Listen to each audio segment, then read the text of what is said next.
So I haven't really posted in this channel, you know, but I thought, I had a week a couple weeks ago that was 16,000 some odd dollars, and that wasn't even my biggest week I've ever had in this business. I own a TV mounting business called The Mounting Man out of Minnetonka, Minnesota. So Minneapolis and St. Paul is my territory. And, people are always shocked that I can bring that much revenue in. And I just mount TVs. It doesn't mean sometimes I won't hang some blinds for people or whatever, but I don't advertise that. If I happen to be there and they say, hey, what would you charge if you hang these blinds and these shelves and this art? And then I'll, just charge what I charge. But what I think is most shocking to people is my average invoice is $482 per invoice.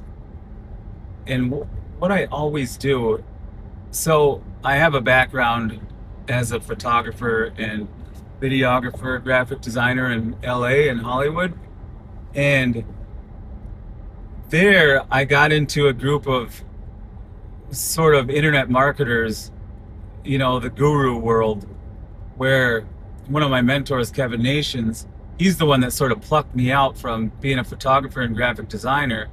And then, I just became sort of his right-hand man, advertising high-ticket products or high-ticket services for him.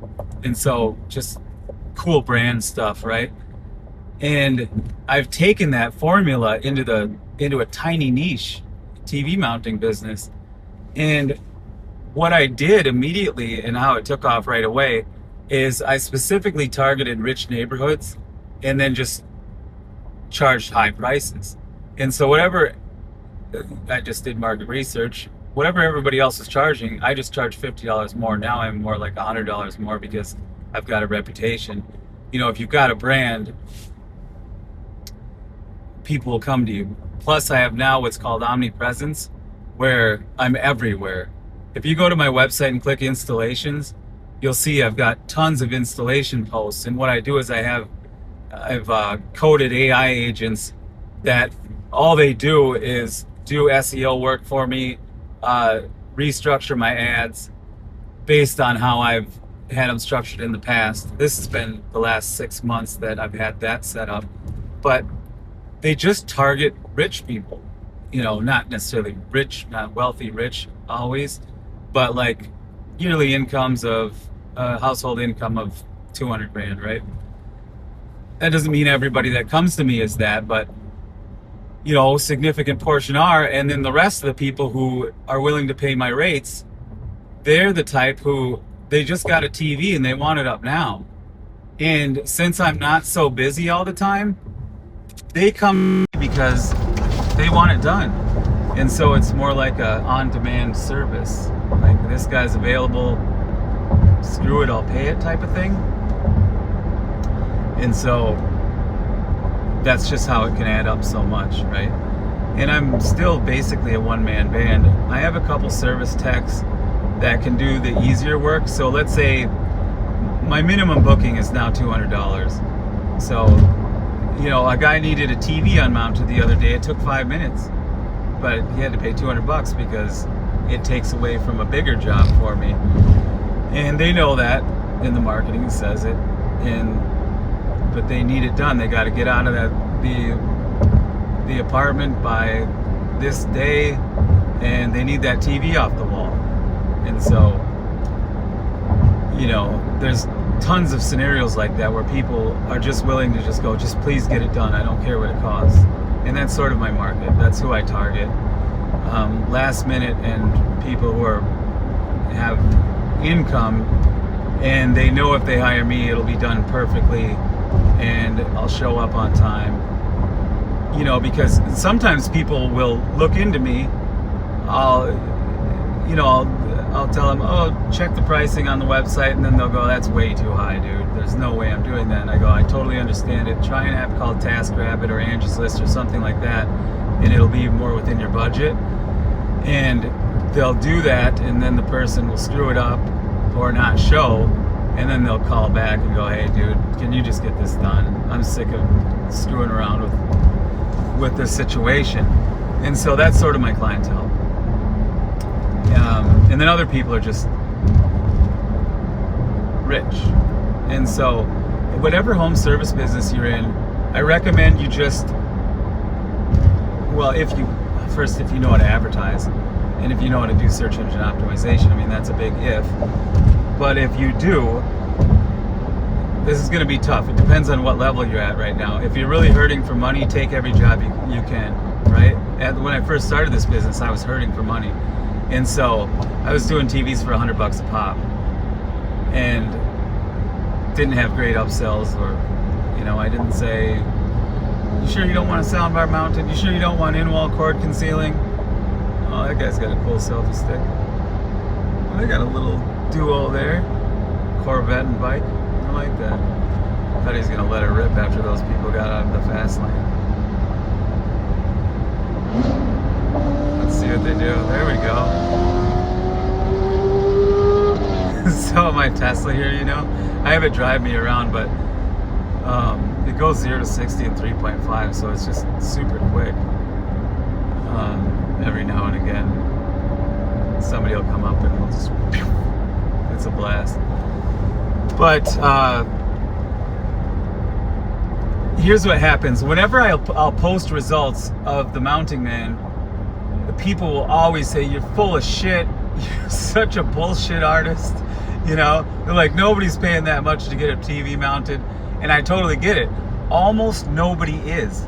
Like, literally almost nobody hires me. But you know who does? On average, 3 people a day. It's like 3.5 people a day. The average is around $1,400 a day, or whatever, roughly $40,000 a month is. And my ad budget's usually around $6,000. And I don't really have a payroll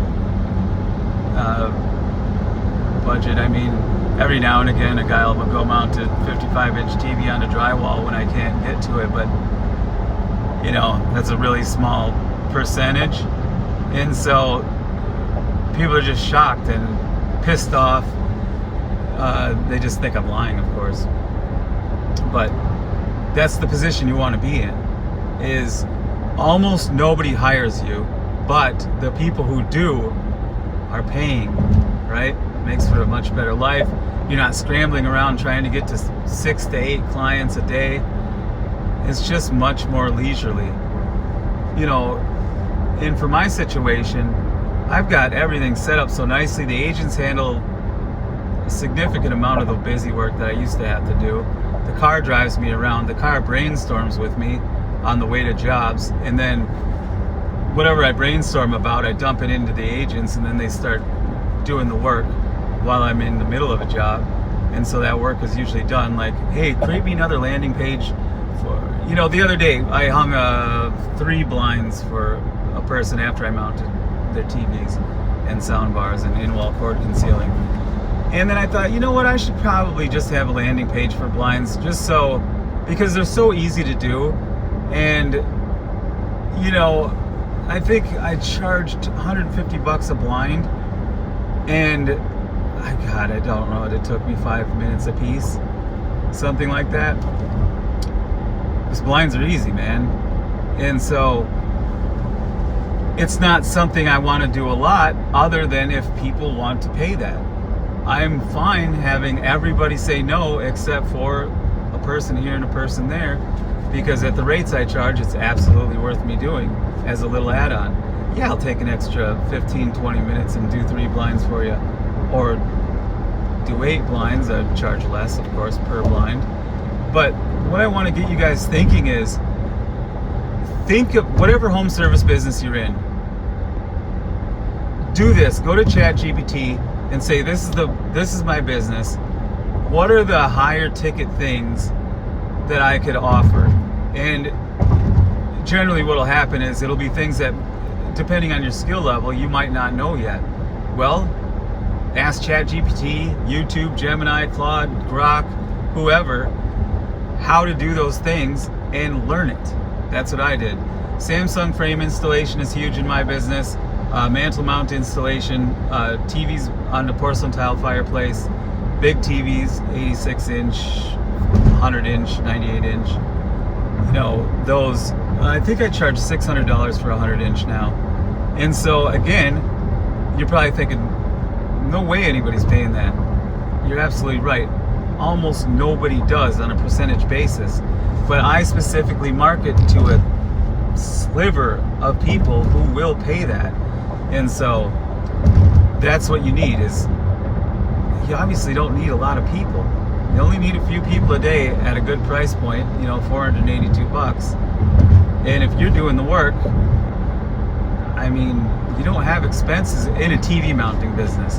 Now, if you're in a different industry like roofing or whatever, that's a whole different matter, and it's a high ticket industry altogether. And so that I wouldn't have tremendous advice about how to raise your rates.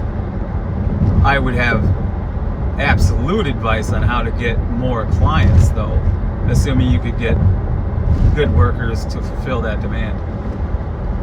That's my expertise, is advertising, man. So for this business, I just crossed over $380,000 in ad spend just on Google ads for the Mountain Man. $380,000. The revenue is just over it might not have hit 2.1 million yet in 5.5 or 6 years. And so, like, the first year, I don't know, it might not even have been 200 grand. I think my first month was 10 grand. But that's keeping in mind I knew exactly how to advertise the business. I wasn't starting from scratch and posting things on Instagram and hoping somebody called, or telling friends to let people know that I'm in the TV mounting business and please have your friends call me. It wasn't anything like that. I shot photos, videos, put up the website. It looks like exactly what you see right now at themountingman.com is nearly exactly how it looked like 2 hours after I thought of doing this business. It came about because my ad business cratered when COVID hit. I got a lot of emails from clients who said, hey, about that deposit we put down, we're going to need that back. Of course, I spent those deposits. So money was draining out of savings and no new business was going in. So it's just a cliff. And our daughter was 1, and I wasn't going to just sit on my ass. That's not what I do. I'd always had an idea for a little home service business to test out my advertising ideas in a market that people just don't have, high-level advertising and branding and marketing knowledge. And the TV mounting thing was, I just wrote down a list of my skills, and then handy skills, and then crossed out the things that would require licensing. And TV mounting paid the most for least amount of time, assuming I could learn the things like Samsung frame installation, mantle mount installation, hanging TVs onto ceramic tile, whatever, targeting restaurants, hanging TVs from the ceiling for menus, all that sort of thing. Hanging TVs at gyms. Anytime Fitness is a big client. I get a lot of the Vikings players now. I always kind of did from the get. But, it's about just analyzing your market, seeing what pays the most, and advertising the heck out of the things that pay the most money. And then you'll still get the things that... So, a 55-inch TV onto drywall, right, that would cost a person $200 through me. Those things aren't the things that make my living, but they pay for the ad budget. And so basically all then the more difficult jobs are the things that just make a tremendous amount of money then, and the ad budget's paid by the simple stuff. Oh, that guy hit the rail. And so I'm always telling this to my friends: master the high ticket stuff, and then become the person that people can look at and think, yeah, that's the guy I would pay a lot of money to. If you've got a selfie like this on Instagram, but you have high prices, nobody's gonna pay you. You've got to have some differentiating look to you as far as your brand. And a person who shops at Louis Vuitton, for instance, they're used to a certain aesthetic, right? And so you sort of have to have a certain aesthetic to you. Now, I go the exact opposite route of normal home service businesses, where it'd be tan pants and polo shirt with a logo. I wear this. This is my Nike tracksuit. I'm a runner as a background, and I just want to be comfortable. This is the most comfortable thing I have. It's all black, and then I wear yellow Nike shoes because my brand is DeWalt yellow, so the shoes are not quite DeWalt yellow, but they're close enough. And so everything matches. And then the mounting man, I'm basically playing it's just a photo of me in a suit with a DeWalt drill coming out of the suit coat, as if I'm James Bond with a drill instead of a gun. So people get a kick out of that. They always think it's a stock image or something like that, or AI generated. And so when I show up to the door, they'll do a double take like, holy shit, I didn't think you were real. I get that 5 times a week. At least one out of 3 people. They'll do a double take and be like, I didn't think you're the actual person that would show up. And so I get a kick out of that. Though that's what your brand should do. The other people who get that sort of thing are people who are like, do TV commercials or billboards. Then when the clients meet them in person, they say, I saw you on the billboard, But I'm an internet marketer, and so I differentiate myself online. I look way different than every other person that they're looking to hire. Like, extremely different. It's like a movie character, and the thing I do in my sales video is I have to pull back the curtain so that they see it's actually me. For the ones who actually press play on a sales video, I don't know what the percentage is, probably low. But the people who do tend to be the ones who actually hire me. And so I don't care how many people watch, as long as the people who do watch hire me.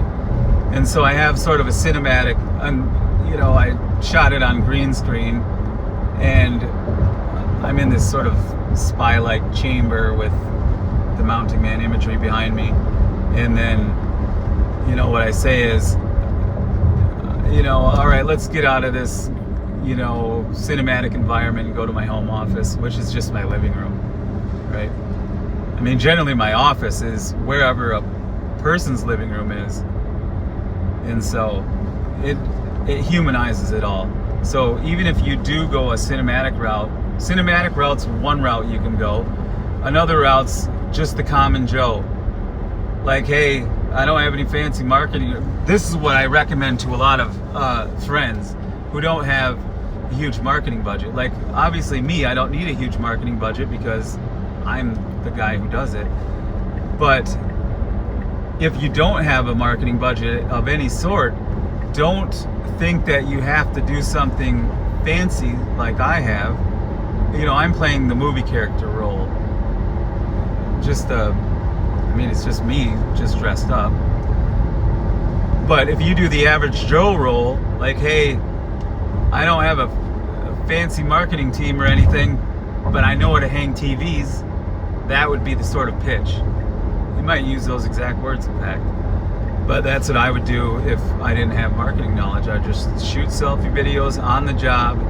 And, well, I'll tell you what, one of the best things I do that sells clients like immediately is if a person calls, I have a shortcut on my Apple Watch that says, hey, it's Marshall, I'm in the middle of a job, but if you could just click this link, you'll see all the pricing, and then any specific questions, just shoot me a text and I'll respond as quick as I can.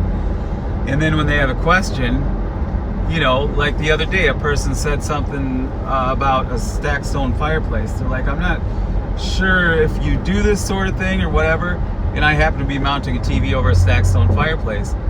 So what I do, shot a selfie video, and I said, yeah, I think I could handle a stacked stone fireplace. And then I turned the camera and said, you mean something like this? And the bracket was already on the wall and everything. So it was just showing live proof, right? And the person responded, oh my God, that's really funny. I'll go on the website and book you. And they booked the appointment, and easy as that. And so those are great sales videos. Just no craziness.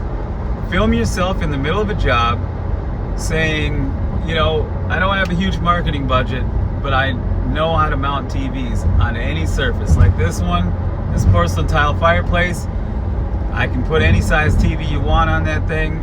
If you just have drywall, I can obviously do that. I handle plaster, no problem. I handle wood slats. If you need it hung from a TV at a restaurant, or if you need a TV hung at a restaurant from the ceiling, I got you. If you need one of those fancy drop-down ceiling mounting brackets, I got you. You know, and then you'd overlay photos of each of those type of jobs you've done before for proof, obviously. You always want to show proof. If you're gonna say something, show it.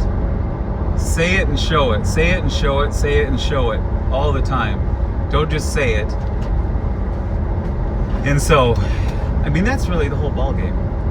And then over time, you'll get more and more clients, and then you'll be able to, you know, up your prices, because you'll be able to just prune down. You know, you'll think, oh God, what if nobody calls? What if I only get 2 jobs a day? Well, if you get 2 jobs a day and you have a $400 average invoice, or 482 like me, you're doing pretty well. If you get 3 jobs a day, even better. If you get 3.5, like I average, even better. And so, you know, that's just the ball game. I don't really have anything else to say other than that. But I just had a long drive, and I figured I would start posting to this channel more. You know, I called it the Hollywood Handyman because this is another thing. Because it's contrast. People go, Hollywood and Handyman? What the, you know, it doesn't really go together as far as a concept. But for me, you know, I was a Hollywood guy. I know all the video techniques. I know all the movie cinematic techniques. And I'm a great TV mounter. I've done it all. I've had over 4,700 clients now. And so, you know, somewhere around 7,000 TVs in that ballpark anyway. I've got the exact stats in my Square account. But it's a lot. So I've seen it, done it. And in the movie, sort of movie making, video making, documentary world, I've seen it, done it. I've sat front row at LA Fashion Week. I've been in the pit photographing models, been backstage shooting video. I mean, I've filmed infomercial dudes who here's always the formula: how to make X amount of money in in a small amount of time doing no work. That's the formula. You've seen it over and over. You see it with internet, or like YouTube gurus now, you know, Iman Gadzhi and people like that. And you know, I'd film them in front of their mansion, sometimes rented, you know, like Ty Lopez situation. And, you know, they'll have their Lambo, Ferrari behind them, maybe a couple boats, whatever the case may be.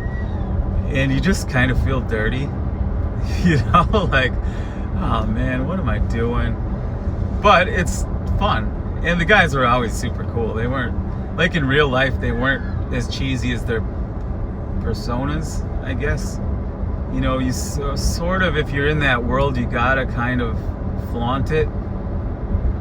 You gotta, because the other guys are gonna flaunt it. So if you don't stand out, and so they feel like they have to flaunt it. Then there's people like Kevin Nations, who's a high ticket. He's like the original high ticket internet marketing guru that everybody that you see copied, or they copied someone who learned from Kevin. And so he does his stuff like, I'm the country boy who grew up going to church, went to the Navy, and I'm no bullshit. But he does shoot some videos while driving around in the Rolls Royce, and you see the RR right here. That was always fun. So, you know, he'll show little flashes of wealth. He won't call attention to it, but just he's living his life, and so he's got wealth around him. So obviously there's going to be signs. You know, if you know anything about watches and he's on camera, you might see the watch and go, oh God, okay. Or the shoes, or a bespoke suit. Although he once took me to a place in New York City. Come on, dude. Jeez, make your move. What is that Corvette doing? You're gonna be drunk as hell. The Tesla's more patient than I would have been. Oh, that guy is gonna get picked up. He's going too slow. If you're drinking like he obviously had to be, you either shouldn't go too fast or shouldn't go too slow. You gotta go the speed limit, man. Oh God, what a nightmare. But yeah, I don't know. I'm about home. Good Lord, 26-minute video. If any of you make it through this, comment below. Say, I struggle to make it through that shit. Anyway, see you guys. Hey, I didn't have anything to sell, but I'm bringing back, this is my plan, I'm bringing back my High Ticket Service Academy. I did sell it a couple of years ago, and then I thought I was making too much competition for myself, and I charged, the price point was $2,000 and $5,000, and that's probably what I'll charge again. I'm not sure, because if anything's gonna be worth my time, I mean, it's just easy for me to go mount a few TVs. And so reach out, we'll figure something out. If you want my guidance, you know, if you want me to be your mentor. See you guys.